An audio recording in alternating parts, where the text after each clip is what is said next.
The comment that I have for you, Mr. Anderson, is I understand you have a young daughter and you want to be there for her. You want to support her in any way you can. Just keep in mind that if you come back before me and you have violated one of my orders or you otherwise break the law, you will not be able to use her as an excuse. You are on notice. You know you have a daughter. You know you need to be there for her. So I'm not going to listen and say, well, Judge, you can't send me to jail or prison because I got this daughter. Well, you better think about that now, because moving forward, you can't simply throw that up in my face and say, well, I have a daughter. No, it doesn't work that way. You're on notice.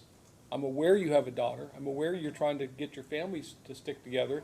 But if you're going to resort to violence or you otherwise break the law, just keep in mind that will not be an excuse. Judge, on behalf of the state, my understanding is that Mr. Anderson has 3 days jail time credit. We've received a recommendation from probation. I will defer to probation on this, but I do want to put on the record, I have a lot of concerns about this case. The underlying facts are very concerning. I would ask that should the court place him on community control, that a very tight leash be kept on him, and that he be ordered into the appropriate treatment and make sure that he engages, because I do have concerns about the victim's safety in this matter. I don't know, is she here? She wants to make a statement? Okay, so apparently Ms. Thompson is here and would like to address the court.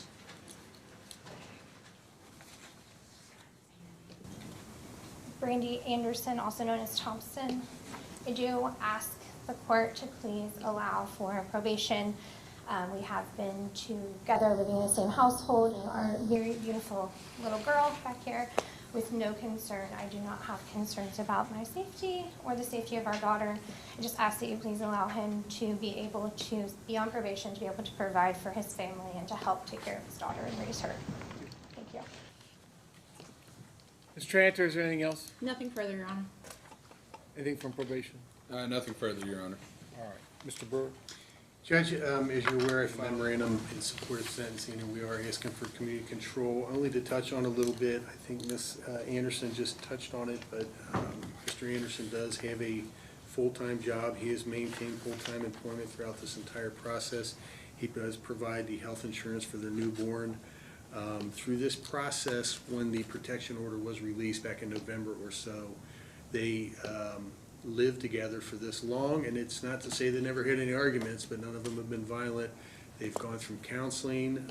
He's helped take Brandy to her doctor's appointments. He was there for the birth of the baby, so they've been together. They've been through a lot. There were a lot of stressors back in during the summer, and that came to a head. But I think they've sought counseling between them, and they're doing what they can to resolve those particular issues, and we're just asking that you consider him for community control.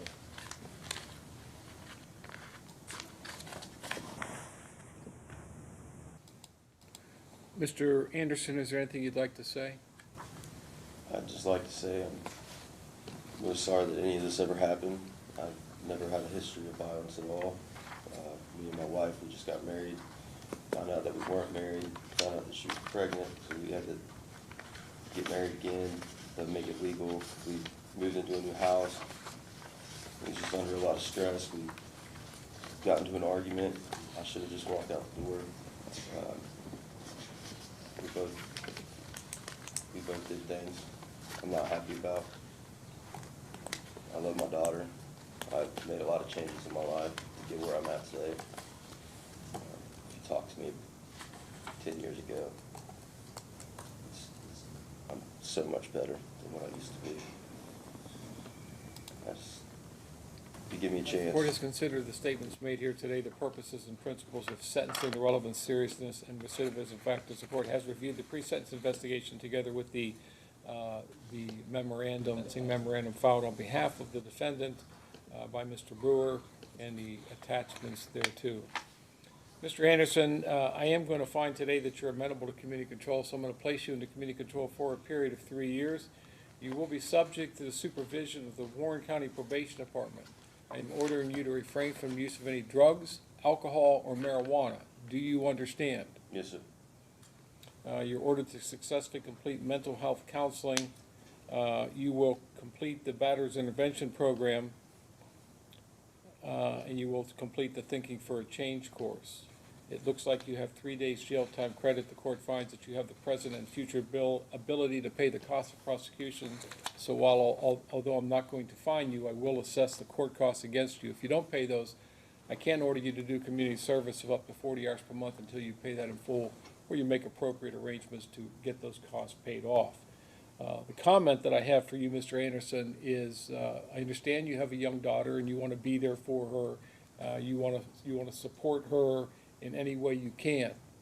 Just keep in mind that if you come back before me and you have violated one of my orders or you otherwise break the law, you will not be able to use her as an excuse.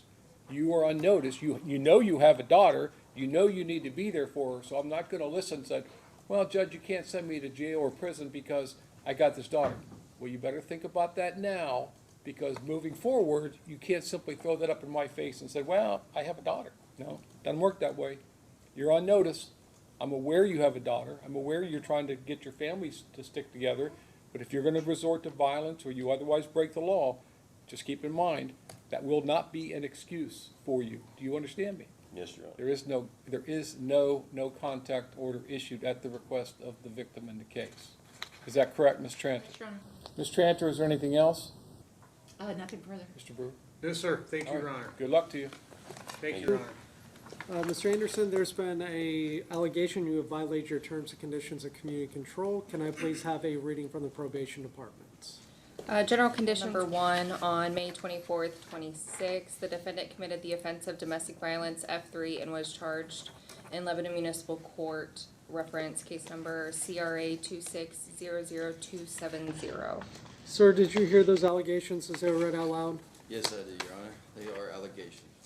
And at this point, the court finds that there's probable cause that you have violated your terms and conditions of community control, so we'll set this over in front of Judge Teep. Do you have the means or ability to retain counsel, or do you need a court-appointed attorney? I have a lawyer. Yes, I do. Who is your attorney? David Brewer. Okay. Was he appointed or I retained? paid for him. Okay, and you retained him for this PV as well? Perfect. All We- of it. We will get this set with Mr. Brewer. While this is pending, anything from the state with regards to bail? We would ask that he be held at this time pending a hearing in front of Judge Teep. I'm not sure what his bond is in the lower court. He has a $100,000 bond with EMHA in the lower court. This is a relative, he has not been on probation that long. We would ask that he be held. Mr. Anderson, anything you would like me to know with regards to bail, only keeping in mind you have the case pending, so you don't want to go into the Yes. facts or anything? So I have been in excellent stance with all probation throughout pretrial, when I was on house arrest, all the things, made it to every appointment, passed every drug test. All I'm asking is that with these allegations, I'm gonna take this to trial. If I could get out on bail, go back on house arrest, I have a house I can go to that's nowhere near this alleged victim. I'm in the process of getting a divorce also. I filed. I think she's just upset, a couple of other things, but I'm willing to post bail and abide by everything needed. I'm trying to look right now.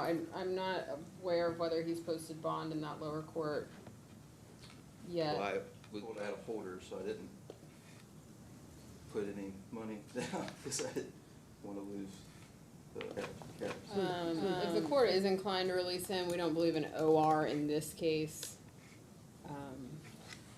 I mean, for the protection of the public and his ability to reappear, he certainly has consequences he is facing, potentially.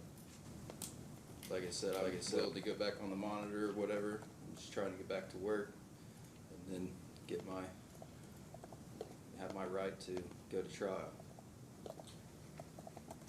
Where are you working right now? Valco Melton, I've been there for almost 5 years. It's a machine shop.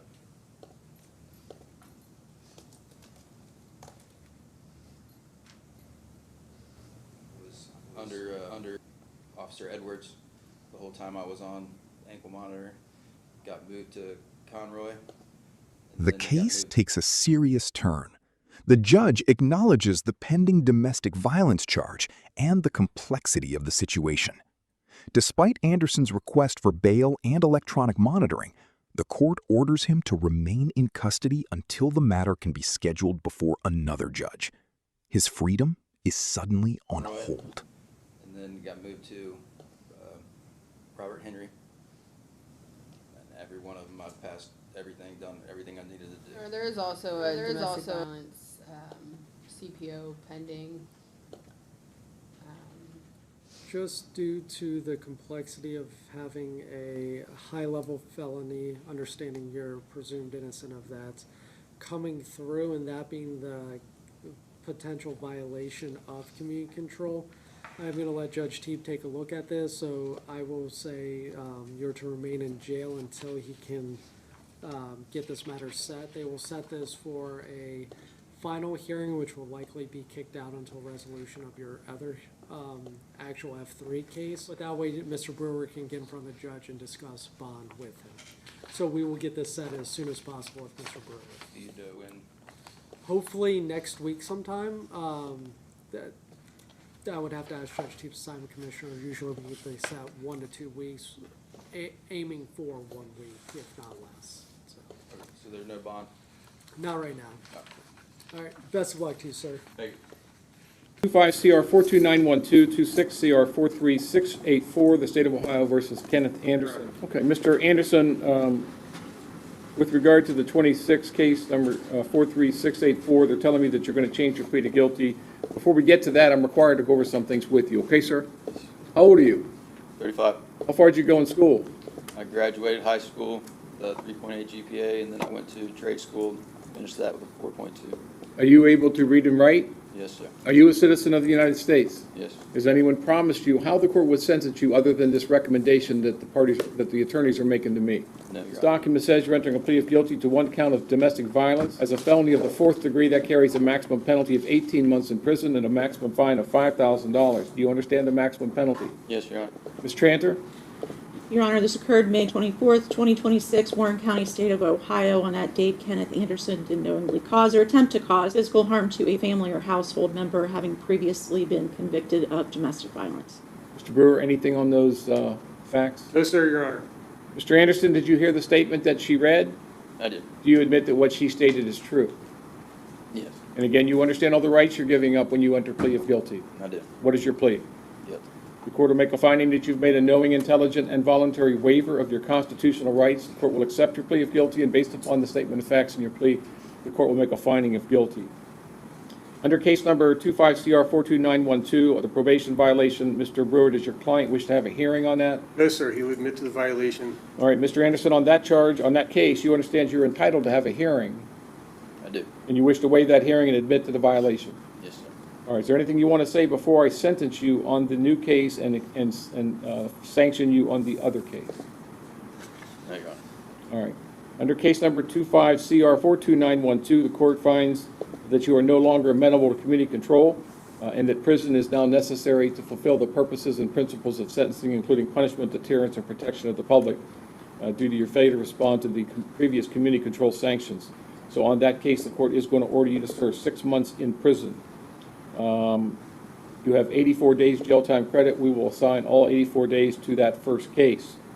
Under case number 42912, the court's going to order you to serve, the court's going to find that you are not amenable to community control and that prison is necessary to fulfill the purposes and principles of sentencing.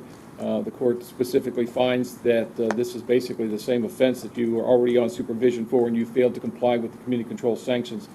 So the court will order you to serve 12 months in prison on the new case, that to be served consecutive to the 6 months under 42912.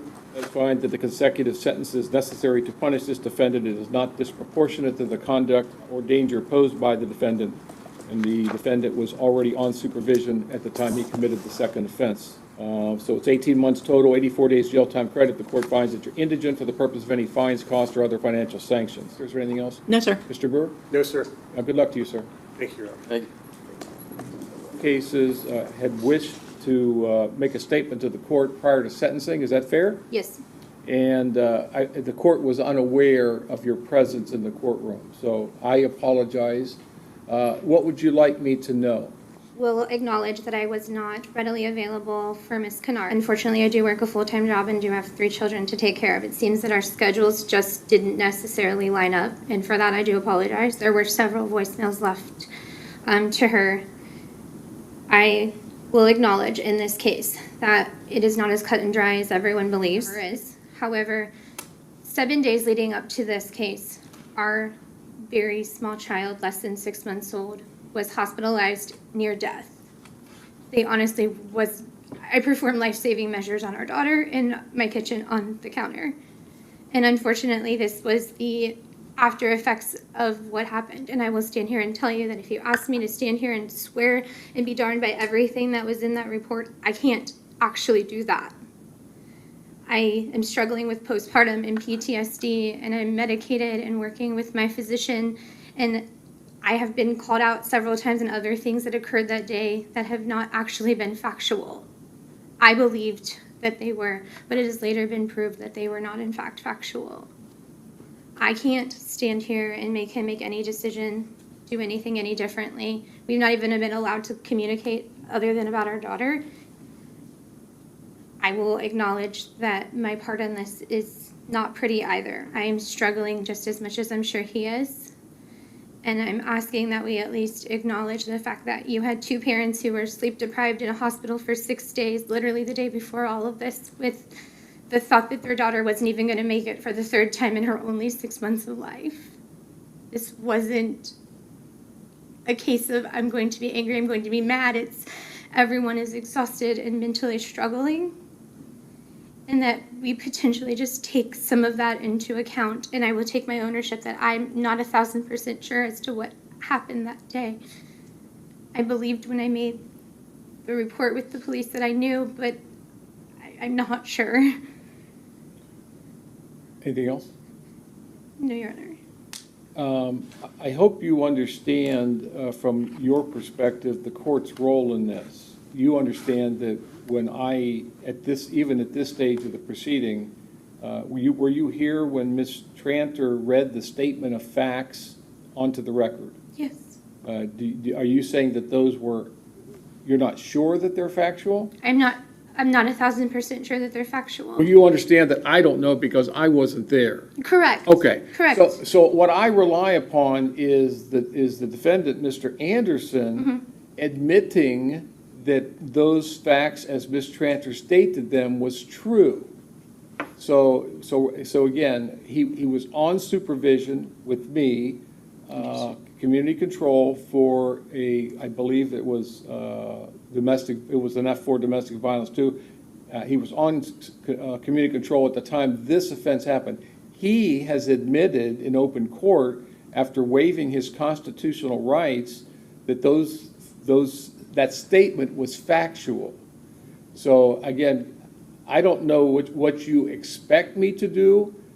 They have come to me with an agreed recommended sentence. I understand. I have all but 2 times in my 10 years on the bench have followed the recommendation. And every time I haven't followed the recommendations, it's because the sentence I believe that was being recommended was too light. So I've always gone the other way and have given a heavier sentence. I think one was Ms. Tranter's case, but that's my philosophy. So is there anything else you're asking of the court today? In lieu of jail time, is there any ability to provide any mental health services? Well, I haven't sentenced him to jail time. I sentenced him to prison time. So he's not even going to be in our local facility. He's going to be sent to the Department of Corrections. What he does there is between him and the Department of Corrections. I don't control them. I can't even tell you where he's going to be housed. That's just not, once I sentence him, I kind of lose jurisdiction as far as where they send him. I think he'll go to Orient first, and then from there, based upon his risk level, they will send him to a specific facility. There, he can engage and sign up for whatever courses that the Department of Corrections has available to him. But Is there anything else you'd like me to answer? No, Your Honor. Thank you very much for your time. All right, thank you. In light of this, is there anything else, Ms. Tranter, for the record that you want, we need to make a record of this? Your Honor, there's nothing from our perspective, no. Ms. Kennard, as the victim advocate, I just want to clear up that I have reached out to her several times. The only time I've ever had successful contact with her was when at grand jury and then here when she came to drop the no contact order. Unless she left voicemails for me today while I've been in trial. I did. on a Friday evening.